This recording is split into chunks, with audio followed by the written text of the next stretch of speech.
Some people are charismatic. I'm not one of those people, so I read my presentation to you.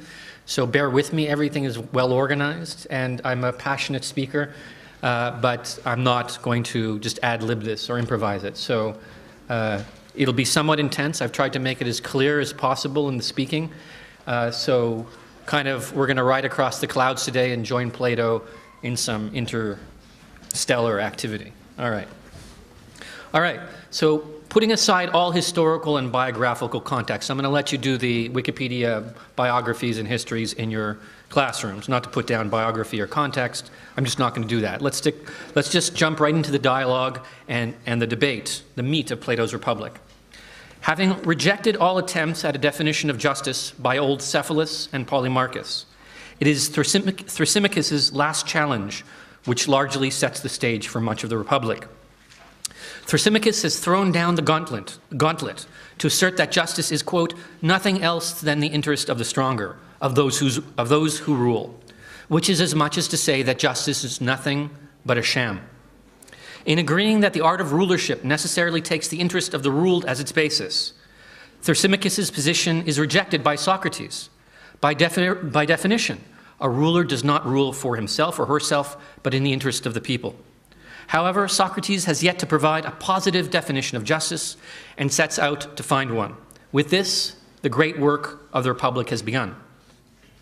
Having arrived at the task of defining justice as a good in itself and without regard to the benefits which it brings, Socrates and his main discussants, Glaucon and Adeimantus, agree to take up the search.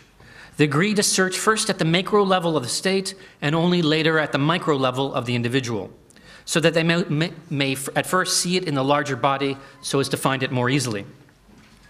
In this way, Plato proposes to proceed from politics to psychology and ethics on the basis of the analogy of the state and the soul. The latter, the state, the macrocosm of the former. This deductive procedure seeks the individual through the lens of the larger body politic and is oriented towards viewing the totality in the particular, and the part specifically as part of the whole. In this way, it may be said that this procedure diminishes the diversity of individual differences, which might present resistance to the harmonic unity of citizen and state. These tensions between the state and the citizen were already very much at play in the Athens of Plato's time, with the emergence of democratizing social forces as well as political, and Plato was very much struggling specifically against these forces at the level of thought. Plato is no democrat. Socrates moves towards an understanding of justice now, considered aside from its rewards, with a view to, quote, the essential good and evil which justice and injustice works in the possessors of them. All agree upon this as the necessary route to disprove the common view held by Thrasymachus that might is right and that justice is the prerogative of the strong. Thus, Socrates and his two primary discussants set out to prove that justice is not only consequentially best for the happiness it brings about, but also best in and of itself, regardless of its consequences. And this begins their inquiry into the ideal form of the state. Socrates starts by laying out the economic organization necessary for the state to exist. He lays out the basic divisions of labor, which he holds as the conditions of life, allowing a community, any community, to flourish. Merchants, workers, buyers all interact locally and regionally to provide a variety of goods available for the sustenance of life. Each type of labor must be performed by those whose natures best fit the work, such that the division of labor most effectively utilizes the natural abilities of each citizen, right? Okay. As the city's needs and wants expand into Glaucon's city of pigs, right? This is a city of luxury at this point. There will be a demand for expansion of lands in order to provide for the growing wants of the city. With this, Socrates informs us that they have, quote, discovered war to be derived from causes which are also the causes of almost all evils in states, private as well as public. From these beginnings of the search for justice in the state, the harmonization of differences between the citizens, between individuals, and the suppression of disorder and conflict are taken as constitutional principles of political order.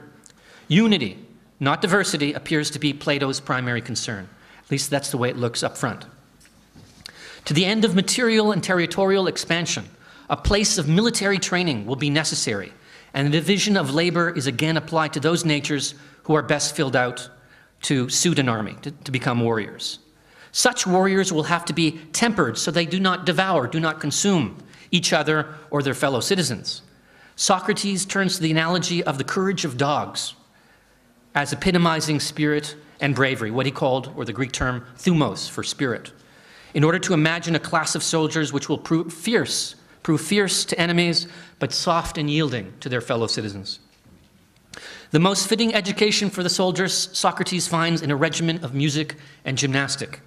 A strong regime of censorship is set up in order to encourage some themes and repress others. All harmful examples of passion, irrationality, or cowardice from the poets or the myths are to be eliminated from the education of the youth who would become the brave defenders of the city, of the polis. The state may produce fictions, lies, and the rulers censor and lie for public good, but the poets, on the other hand, or the myth makers, are not to be trusted. Plato now pushes the dialogue on to ask the primary political question of the Republic: who shall rule? Perhaps the primary question of political philosophy in general. He begins his search for the best rulers in holding that the best amongst the old, not the young, but the best amongst the old-timers like myself, must rule the young. The elite should be for the common people, though not among them. At this point, Plato fashions the political myth of his earth-born castes. He argues that we should make a myth that people are born of the earth, right? That people are born not from a mother, but from within the earth itself. This is his famous myth of the metals that you will talk about. That youth here must be taught that all their training and early education and their birth was experienced in the earth, which has yielded in them a specific nature: gold at the highest, silver in the middle, or bronze at the lowest. And that the Greek soil from which they were born, their mother, is their true mother to be cherished and defended from enemies. The identification with a class of metals dictates a citizen's level, their station in society, as well as their political status. Though these social strata, these levels, are fixed for life, they are not inherited, and each generation is judged anew. The purity of the castes is to be preserved at all costs, in that, quote, there is nothing which they should so anxiously guard as the purity of race. The highest caste of the guardians find their purpose and worth in the safeguarding of the Constitution, which takes as its primary purpose, quote, not the disproportionate happiness of any one class, but the greatest happiness of the whole. Plato's task is to make harmony and happiness of the whole his primary point and priority in the Republic. At this point in his development, Plato is working up the basics of the state from its lowest foundations. In starting at the level of appetite with material production and consumption, Plato addressed his city in its least ideal aspect first, the level of appetite. He works towards the ideal of justice from the lowest realms of material exchange and human consumption. Now, with the education and role of the soldiers, the warrior class, he's moved upwards from appetite to the next level, to the passions, to what we would know as emotions and what the Greeks called thumos, spirit. In contemplating his four primary virtues of courage, wisdom, justice, and temperance, Socrates declares justice to be obvious and to be found in the way the city should be organized. Justice, that is the differentiation of the city into its various specialized tasks, its division of labor. Justice is, that is, each part doing what it does well in terms of class function. The laboring class obeying, the brave warriors defending, and the wise guardians ruling, creating overall the good of the whole. Having found justice in the state, Socrates now returns the dialogue to finding justice in the individual person, in the soul, the just man or woman, the just human being. To begin, Socrates moves to articulate the structures of the soul. What are the parts of the psyche, of the mind? Those structures of the self which he claims makes up a person. The three classes found in the state, right? There's an analogy here, have an equivalence at the level of the soul and are translated into appetite, which would be the workers, passion in the soul, which would be the equivalent in the city of the warriors, or intellect which in the city would be the equivalent of the guardians, the philosophers. In short, the animal, the emotional, and the intellectual beats within the breast of each of us. As the just state goes, so goes the individual. It will not cheat, nor steal, nor lie, so long as each part of the soul functions in harmony, doing its business with its counterparts. It is only with, quote, the meddlesomeness and interference of the inferior in the rising up of a part of the soul against the whole that the soul is rendered into corruption and deformity, right? When one part of our soul seeks to dominate the others, the animal, the passionate, or the intellectual, we're out of balance. Justice in the soul, as in the state, means that each part is doing its own business, whether in ruling or being ruled, whether ruling or obeying. With this, Socrates declares that Thrasymachus, remember Thrasymachus says might makes right. Justice is the interest of the stronger. With this, Socrates declares that Thrasymachus' equation of vice with strength, well-being and happiness of the individual has been defeated, as it serves no one to be miserable and sickly, either of body or soul. The soul of the just must find harmony within itself, and if any part is dominant, this imbalances the whole, and happiness becomes impossible, misery the result. In response to Adeimantus and Glaucon's insistence, Socrates' partners in the debate, Socrates returns to the state, declaring the issue of class conflict to be resolved, as each part embraces its role as well as that of others. Socrates confesses to a confidence in what he considers to be the harmonization of all the individual classes within his state, right? All are of one opinion, he says, about what is near and dear to them. All tend towards one common end. Everybody agrees about where the city, the state ought to be going. With this, Glaucon moves on to ask how Socrates has actually made the case that their ideal state is also possible, given history and human nature. For nowhere in human history, perhaps up until the present moment, can we see a state that looks like an ideal state such as Plato has constructed. Where can we find it? We can't look to history. We can't look to human nature. There's no precedent. Where is this going to come from? How do we get there from here? With this question, the central, quintessential Platonic moment of the dialogue has arrived. Here we begin to fathom, to question the interaction and integration of the timeless universal ideal, Plato's forms, Plato's absolute ideas, his idea of the good on one side and its historical manifestations in the form of justice in the polis on the other. How do the real and the ideal connect, right? That is, how do we make compatible these two forces, the ideal and the real? With so much of the life and ordering of the polis family, because that's what he wants to make, right? A family, described, some of which I've left out, including Plato's notion of the common holding of wives. Wives were to be held in common. There was a communism of property, and also an elaborate organization of mating, right, between men and women to produce children. With these things aside, because I'm not going to deal with them, what has arrived now is a consideration of whether or not it's feasible to make an ideal state in this world, in the world as he knew it, at least in the 4th century BC. Does its status, the question comes, does its status as an ideal make it a historical impossibility, right? Does the ideal have a place in the real world? Does a conflict, I just said that, so move on. To what universal and timeless map can reason refer? What compass do we have as thinkers in order to plot the good political course through real history? It is the metaphysical, and I will come to explain what that means, the metaphysical question of the conceptual foundations of justice for the polis, which Plato now has to address in order to found his city after his timeless heavenly pattern. Plato says that there is a perfect idea that exists outside of time, kind of heavenly ideal that is permanent, unchanging, that we can use, that the philosopher can use, that the philosopher can access in a kind of revelation, to see something that is divine, ideal, and bring it down to the planet Earth and make it useful for all of us, right? This is Socrates' third wave, which he says he must overcome in the Republic. The first two waves had to deal with organizing people living in society. This one is now, what is the absolute foundation and definition of justice? Where do we find it? Because we can't find it in history, right? We can't find it in our psyche merely alone, in human nature. We have to look elsewhere, right? So Plato says we have to look not with the eyes, but with the mind, and that's where we begin. History, Socrates admits, is clearly in rebellion against his idealistic words and dreams. He wants to bring the ideal down to the real world, but history clearly doesn't accept this because there's no example to find there. Nevertheless, he claims that since his arguments aspire to the ideal state, there is no need to limit himself to experience precedent in history. Just because it's never happened doesn't mean it cannot be.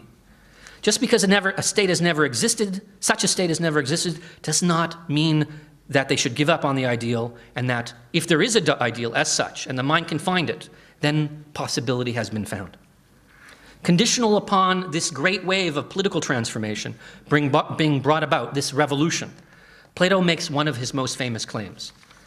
Until, quote, until philosophers are kings, or the kings and princes of this world have the spirit and power of philosophy, and political greatness and wisdom meet in one, cities will never have rest from their evils. Right? Maybe I'll read that again. Until philosophers are kings, or the kings and princes of this world have the spirit and power of philosophy, cities will never have rest from their evils. So clear out the Lebanese parliament and put the philosophy department in their place. I'm sure many of you would feel comfortable with that. I know I would. I'm not a citizen, so I have to say that very gently. With this bold statement, right, philosophers should be kings or queens. With this bold statement, Plato makes clear the philosophical conditions for his political program through Socrates, his mouthpiece, his advocate, his spokesman in the Republic, who has also happened to be Plato's teacher. It is the disclosure of the ideal through the philosopher's political authorship, a kind of revelatory or prophetic activity, with which Plato seeks to establish true political authority and make it concrete and possible in the real world. Plato here sounds his endorsement, his approval of the rule of a philosopher class over what he considered to be the more common natures, the lower and inferior natures, they being destined to be ruled and not to rule. So this is definitely a top-down system. And that's often the problem of 20th century, 21st century liberal Democrats when they read Plato is they see fascism, totalitarianism, and authoritarianism. And some of that may be true. Driven on by Glaucon's concerns as to who are the true philosophers, given so many diverse claims, Plato realizes he must distinguish his philosophers from those who imitate philosophers in his day and age, right? Does anybody remember or know who the sophists were? Sophists? Not the group of the sophists. Sophia being wisdom, but who were the sophists? What did they do? They argued for persuasion, for status, to make people, celebrities. And they also took what for their teaching? Money, that's right. So they weren't really dedicated to knowledge for knowledge's sake. And this, on the basis of the sophists' activity and the politicians who were educated by the sophists, right, philosophy had gotten a dirty, sullied, tarnished name. So Plato realizes, and through Socrates, that he must redeem the reputation of philosophy from these dirty, I don't want to use the term prostitute, but in some sense, the prostitution of philosophy is sophistry for Plato. From their contemplation of the timeless ideas, philosophers emerge to a status of a very different quality and nature than their diverse fellow citizens. Above the fray of human desire and fallibility, free of fear and vanity, Plato's, quote, spectators of all time and all existence preside as a near divine arbiter, a kind of prophet for the political community. This is the true philosopher for Plato. They see the timeless, not the timely, not the practical. Coming out of his parable of the ship of the state, which I won't go too much into, we learn that the true philosopher, the captain of the ship, for Plato is a lover of truth, a true philosophia, a true lover of wisdom. They are those who stand in stark contrast with, as we said, the politicians and sophists, the commercial philosophers and orators of Plato's day. The greatest corrupting force for politics, Plato informs us, is the mighty strong beast of public opinion. Public opinion is the beast which devours politics, which takes over its soul, right? The demoi, the people, are and their wants and needs dominate the politicians and make politics and wisdom and rulership reflect the needs of the many, right? Not the needs of the pure idea and the one. It is this condition which has brought philosophy to worldly shame. And it is this which Plato seeks to remedy by restoring philosophy to its rightful place, its place on the throne, political leadership. Socrates now returns to consider the philosophical training necessary to restore philosophy's good name and its practice in the polis, in the city. Against the real-world politicians and sophists who think only of reputation, as we mentioned, as well as status, Plato presents a philosopher who keeps his gaze upon the permanent realm of ideas and is interested only in truth. The rule of the universal idea, the pure idea, what ultimately would be what Plato would call the good, right? We'll get to that in a moment, is made the model for the correct ordering of the polis, the city. As such, the world can accept the rule of these philosophical few only if it comes to understand the necessity of their rule and its basis. The universal ideas or forms, which we'll get to in a moment, provide the philosophers with the upwards perspective of the eternal whole, permanent ideas, timeless and unchanging. Not like the things we see before our eyes, or like our lives which come into being, are born, change, and then die. The ideas are permanent and unchanging. With this, they may then, the philosophers, return downwards in their application of the eternal ideas to the laws of the city and the ordering of the ideal polis. Though the terms of the theory of the ideal forms are already in play here, we're already talking about absolute ideas, the outlines of such a theory have yet not been explained. We really don't know what Plato means by his theory of forms, his theory of ideas yet. He's talking about something you cannot see either with your eyes or under a microscope, or with a telescope for that matter. This stage, as we've arrived at, reveals a dramatic ascendance, a going up, from the allegorical language, the poetic language of appearances, towards Plato's language of the science of dialectic, the science of metaphysics, the science of ideas. Such a progression in the text mirrors the liberation of the mind, which is witnessed in the upcoming allegory of the cave, which we'll go through in just a few moments. The moment has arrived to describe the true nature of philosophical practice in terms of its ideas, right? The diamond in the crown of Plato's political philosophy, the idea of the good. Where the first education was insufficient and only a general sketch of the education necessary for the full development of the philosopher rulers, a second education is now engaged beyond gymnastics and music. The ultimate unity of the system of ideas, of Plato's system of ideas or forms, as will be examined, becomes intellectual essence and ruling principle of the city.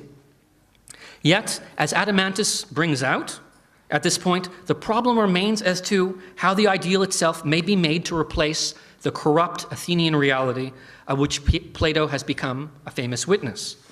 How can we get to the ideal when there is so much resistance to it in the real world of corruption, common sense, hedonism, right? Pleasuring of the self, and democratic political practice. And that sounds a lot like the complaints of the we want accountability or the you stink movement presently. How can we get rid of the entrenched establishment, right? And make something new when many of us ourselves are also contaminated.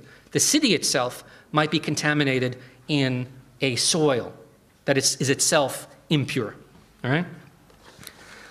To answer this, Plato turns to a theory of knowledge and ideas in order to establish the philosophical method that his gardens will use to rule the city. First, through access to universal ideals, and then by translating those ideals into political practice. He here delivers his theory of the divided line, which is on your handout, which separates and renders a hierarchy of the intelligible worlds, the world that the mind can see, and the sensible world, the world that we see with our five senses. The visible world is divided into belief and ignorance, and the intelligible world into the realm of mathematics and pure knowing in reason, right? And this is the very highest level of understanding. We must shut our eyes. It is a kind of rationalism. We see truest when we close our eyes and we close the senses, and we see with the light of the mind, with reason. At this higher level of reason, thinking ascends ultimately to the pure idea of the good and works with pure ideas which acquire truth of the whole, not merely of the part, but how the whole connects those parts and makes sense of them. Reason brings together all parts of experience into the one truth of being, and equivalently, in the political realm, it brings all citizens into the harmony of the ideal city. This knowledge of the highest idea is grounded on the ultimate principle earlier discussed, the good in itself, or as the Greeks would say, of to agathon, the good in itself. From this absolute point of reference, right, this is the highest idea upon which all other things in the world, all other ideas, mathematics, trees, objects, imagination, are all reflections of this ultimate reality. Everything else that we see is merely a shadow of these ultimate truths, and this is the core of Plato's theory of the forms. From this absolute point of reference, reason at its highest level, which is what Plato calls dialectic, reason may once again descend to the lower levels of experience in order to bring order and unity to the diversity of phenomena, both logical and empirical. The world is full of chaos, but the mind can see the ways in which they are ordered. And this, in some sense, is Plato's notion of a philosophical science, right? It sounds like science, too. This hierarchy of understanding is built up on 4 levels, to which Plato assigns 4 mental faculties, which descend in the following order. Pure intelligence at the highest, which is dialectic, active intelligence at the 2nd level, which is mathematics, faith at the 3rd level in the realm of senses, which is belief, and finally, ignorance, illusion, or delusion at the lowest level. If the line, again, which you have on your papers, divides true knowledge from false opinion, then the implications await application to the realm of politics. He speaks of a progress of consciousness through which philosophy may take a foothold in the real world and begin the process of bringing the heavenly, the ideal, the idea, down to political realization. Thus, the allegory of the cave is set off to describe the actual ideological and social conditions within which human consciousness is held captive, diverted from the truth and ultimately perverted. The condition of the cave, and that's the condition which we live in for him. The divided line provided Plato with a ladder to imagine the liberation of the captives of the cave to the light of truth, and let me now go through what the cave is for you. This is also your second image on below your phone over there.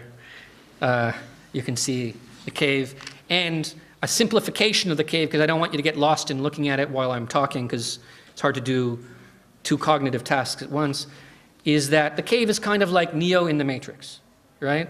What you see is not what you get, right? And everybody is ideologically, socially, and sensually, sensorially embedded in a world that common sense tells us is one thing. The appearance of the world, for Plato, is not the reality of the world. And we must shut off the eyes, the ears, and all the other senses, as well as our belief in our fellow citizens, our teachers, right?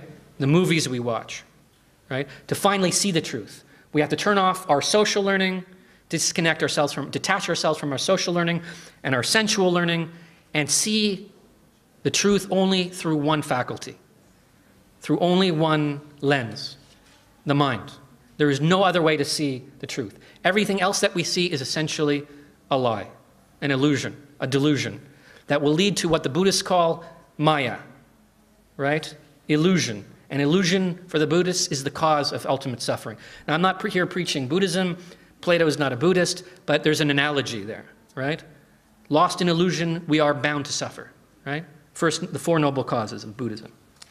Okay. In Plato's cave, in society, as he then saw it, humans unknowingly carry out subterranean lives in the dark. Their arms and heads are bound, and their gazes are fixed upon a wall, cast with the representation of real objects, with real objects and shadows of those objects, right? So we have a cinema, a theater. A group of presenters cast shadows on the wall by manipulating objects and puppets between a bright fire and the wall where the shadows fall, right? So the projection of images, a shadow play. Not far off from Bacon's Idols of the Marketplace, which you'll get to in 203. For the audience, the shadows cast on the wall, television, media, cinema, conversation, etc., are taken as true reality, right? Voices are projected into the cinema in association with the shadows, the images we see on the wall, and we take those voices as coming from the shadows themselves. Suddenly, these illusions have life. They're animated. This social and sensory education amounts to the world of nurture, right? The world of social experience and sensual experience. And is best represented in the real world by education, law, art, and other social and political institutions of society, from which we gain our worldview, right? Even when set free from this captivity, our captivity to custom, convention, and sense, the prisoners hold fast to the lessons of their captivity. For them, that is the only truth. If they are guided towards the light of the ideas, philosophy, and reality, they suffer from distress. And their eyes trained to darkness suffers from the bright light of the sun of truth shown to them by reason. Right? Should the philosopher offer them orientation and inform the former captives that what they now see is the real world, they refuse and reassert their former shadow knowledge from the cave. Should these same captives, the prisoners, be finally dragged out of the cave altogether, out of society, out of the senses, and into the direct light of the sun and made to look directly into it, they would be blinded and maddened. For those who escape the limits of the cave, their new point of reference will take time to adjust to. This is his philosophers, and to finally embrace.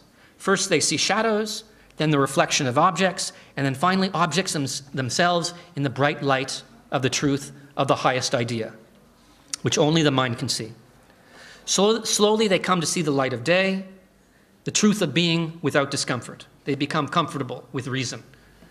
Once having come to see the sunshine of highest being, the good in itself, Plato's highest idea, they will most naturally come to understand its primacy, its usefulness for political order, its use value down here, right, at the level of politics. Having come to this startling escape from their former prison, the newly liberated persons these philosophers would now set their sight upon returning to the cave to liberate their former fellows who are still in captivity, to convince them of the freedom and truth of the upper world beyond the cave, beyond the lies of society and the senses. Plato here asserts that the conversion of humans' minds to philosophy from the prejudices of socialized opinion and appearance is made all the more difficult by the conventions of common sense and the demands of daily necessity and custom. Hey, come on, buddy. We're working hard. We live in a social world. You're coming along and telling us this grand idea. Buzz off. We're busy. We don't have time for that. Such a return to the cave, Plato warns, would be laughed at as ridiculous and likely denounced as heretical by virtue of the philosopher's challenge to the customs of the polis. Right? One has only to think of Galileo or somebody like Christ to imagine what happens to radical revolutionaries when they try to spread a radical message that is a threat to the status quo. Such a mission, Plato makes clear, would likely end in the philosopher's death, who would be treated as a revolutionary to the state, or an enemy of the state, or as a terrorist to the status quo, threatening the status quo. Plato clearly had not forgotten the personal experience of his teacher who was sentenced to death for his heterodox, radical ideas, the very Socrates of the Republic, who is Plato's spokesman in this dialogue.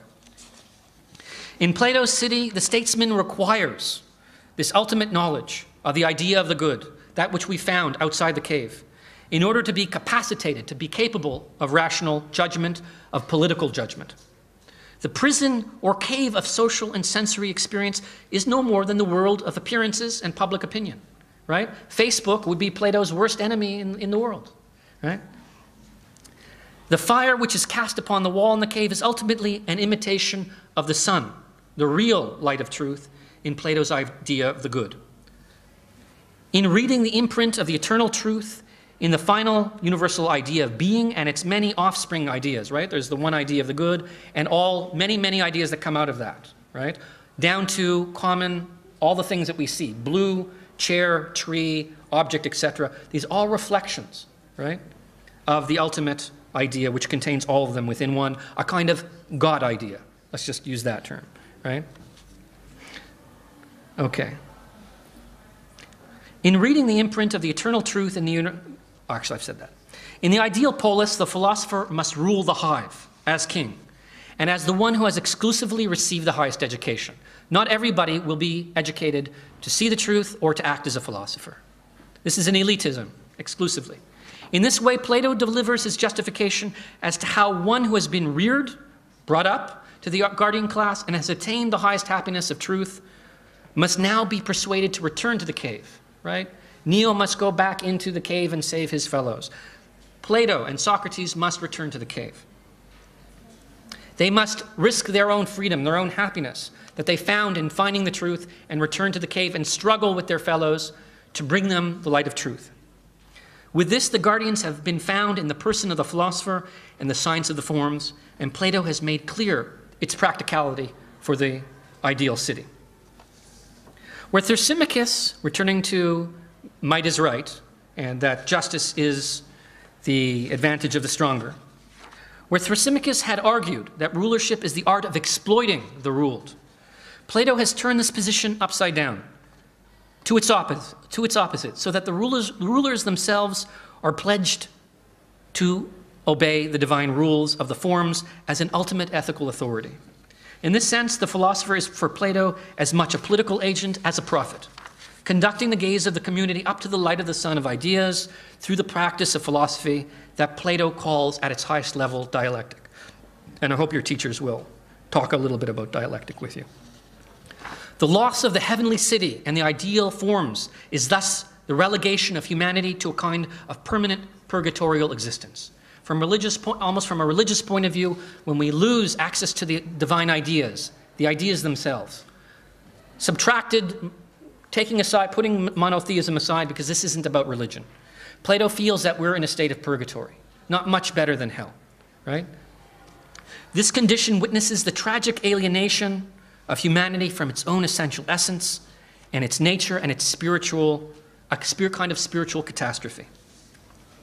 We must admit, though, that Platonic justice, and let me offer a critique, we must admit, though, that Platonic justice, as we see it here, is not attained through the cooperation or willing agency of the citizens.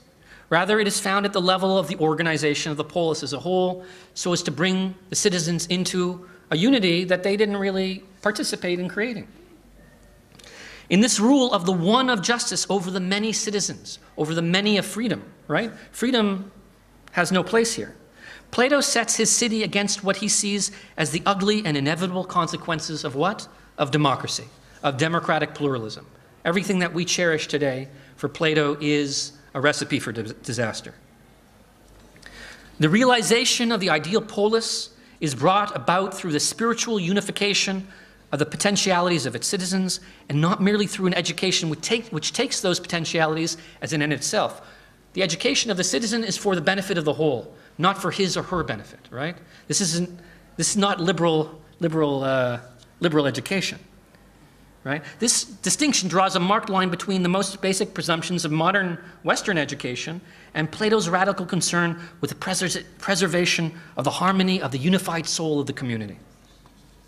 Despite this critical note on my part, Plato's concern was first and foremost with the frequency, the all too frequent happening of strife, conflict, and civil war which racked his world.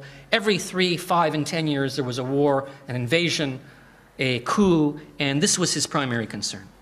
And there was class warfare that was just ongoing for century after century. Nonetheless, it is difficult not to see strong class prejudice in Plato's political order, as it is often explicitly expressed in his strong and clear distaste and distrust of the middle and working classes. Plato used a term for labor, he called it banausia, and for them to be a laborer is to have dirty hands. There's something dirty about the need to labor, right? There's something wrong about being a member of the working class, right? So he looked down as did Aristotle, his student, right, upon those who had to work with their hands, right? It was the aristocracy, right, who had the benefits of spending their time educating themselves for these higher and noble causes. Let me conclude, right? Thank you for your kind patience this far, but let me conclude. The structure and design of the Republic may be seen as a reflection of the revolutionary implications of the allegory of the cave and the hierarchy of knowledge illustrated in the doctrine of line, right? The highest point of the line gets us to a revolutionary political thesis. The movement of the dialogue from the conventional sphere of becoming, of the senses, to that of the ideal unity of being reveals a teaching and philosophical strategy at the heart of the dialogue. Here, Plato slowly takes our eye, refocuses our eyes from the historical level of custom and tradition and convention to the ideal horizon of philosophy. From the earthly, takes our eye from the earthly and refocuses it to the heavenly. The overall build-up from convention to ideal is a reflection of the movement of the soul from the appetites to the passions with perfection attained in reason, each of these represented in a caste in the city. The workers, the soldiers, and the guardians, right? As goes the soul, so goes the city.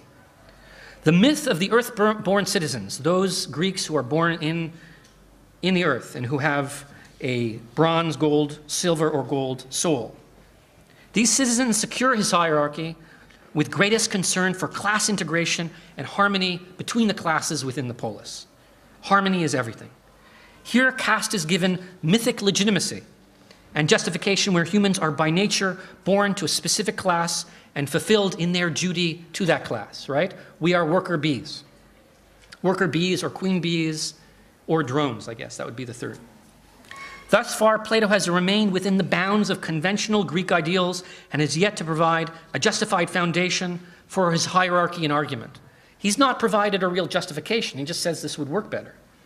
The search for an ideal city, and of an ideal justice within it necessarily creates the need to justify his educational and class constructions, and this drives him beyond politics to philosophy, to metaphysics, right? With this, the center of the dialogue makes its appearance at the end of the dialogue, and the second state of the Republic is begun with Plato's plan to found the city on a system of ideas, on his metaphysical system, his theory of forms. This gives meaning to all of the educational, legal, economic, and institutional arguments which have he had thus far outlined. The dialogue has fully moved through the transition from the conventional to the ideal, and from the lowlands of Greek experience and tradition in the realm of the senses, and change to Plato's longed-for highlands of the mind in the one of being. That is the highest form of the good in itself, right? This arrival of the soul of the dialogue, this is the moment of the soul of the dialogue, signals the introduction of Plato's central philosophical and political message. Plato's protagonist, his advocate, who also was his teacher, Socrates, for we must remember that Socrates never says the words of the Republic. He is here Plato's puppet. Socrates now sails into the wind to meet the third and greatest wave, the wave of ideas, which confronts his construction of the polis. What is the ideal ground and form of legitimate authority that only the mind can know and which has never been historically seen? What is it?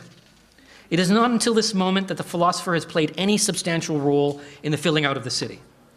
Everyday human experience stimulates an inner awareness of the problem of the one and the many. How is it that we raise ourselves above tradition, above the senses? Well, for Plato, it's a phenomenological question, a question of how the mind starts to see contradiction in the reality which it perceives, right? Plato will speak, if you get to it, about the finger which on one day or one moment seems short and another seems long, right? We see contradiction in all things. Descartes speaks about the wax which at one moment is a solid, at another moment is a liquid. Things are constantly in flux. Where is the truth? What is that thing we are talking about? And for Plato, we must leave the senses and go to ideas to find that permanent foundation upon which reality and the possibility of truth are founded. Everyday human experience stimulates an inner awareness of the problem of the one and the many, how things are both whole and made of parts at the same time. Plurality and unity, right? Also a political problem. which is both a philosophical and political question. Only with this rudimentary experience and its later education does the mind arrive at the conflict between the sensory and the intelligible worlds, so as to be capable of gaining the philosophical height and perspective away from the distractions of the social and sensory worlds needed to witness the absolute ideas which order the world, the ideal forms. Where Plato strives to bring the heavenly world, the heavenly pattern of the ideal, down to earth, philosophical and political legitimacy are intertwined. Politics and philosophy become one, so as to bring an end to the soul's captivity in the purgatory of constant change of the senses and public opinion, where, quote, appearance tyrannizes over truth, right? Plato's grand narrative of the state, then, is first and foremost a philosophical project where political problems are subjected to the remedying logic, to the solutions of metaphysical philosophy. The cave dwellers to which he addresses himself are his fellow Athenians and Hellenes, the Greeks, and the Republic itself becomes the exercise of the philosopher who has returned to the cave, right? What is Plato doing with the Republic? He is returning to the cave to send a message, right? Just as the philosopher in the cave ought to do. Plato's Republic itself is a type of returning to the cave, such that Plato, the author of the Republic, is also the heroic philosopher king of the Republic. And in many ways, its vengeance, the revenge of the Republic, is set on redeeming the honor and spirit of Plato's executed teacher, Socrates. To sum up, to put this development into the context of Plato's later works, that some of you may or may not read, what has been left unproven, what is left unaccomplished in the Republic, is the position that it is inherently better to be just, regardless of the consequences, right? Regardless of the consequences, whether for the man or the city, it is better to be just. Though Plato has begun the work on the nature of metaphysical truth, largely in formal, poetic, and metaphysical terms, he has as yet to confront in content the core debates between the realist Eleatics, who believed in the real existence of ideas, and the relativist Heracliteans, right? The students of Heraclitus, who argue that there is no ultimate truth, that everything is simply change, right? What is Heraclitus' famous saying about the river? Anybody? Don't walk in the same river twice. You can't put your foot in the same river twice, right? That's it. Okay. So he has to answer the question, what is absolute unity? He's told us about an idea. He's pointed to the son of ideas, right? He's given us these metaphors, but he has not somehow proved it beyond allegory and metaphor and argument. Somehow we are left unsatisfied, and the later works of Plato will deal with this. The challenge to political universality, as articulated by Thrasymachus, that power is a self-legitimating good and an end in itself, has driven Plato to defend the logical implications of his conception of good in accord with a proclamation with the definition of good from another dialogue, that being called the Gorgias, that it is better to suffer than to cause suffering to another by injustice. As a result, the Republic's metaphysical argument stands in need of further refinement in response to this problem of legitimacy for the sake of both his theory of justice, ideas, and ultimately his ideal city. With that, and at 12:49, I bid you all adieu.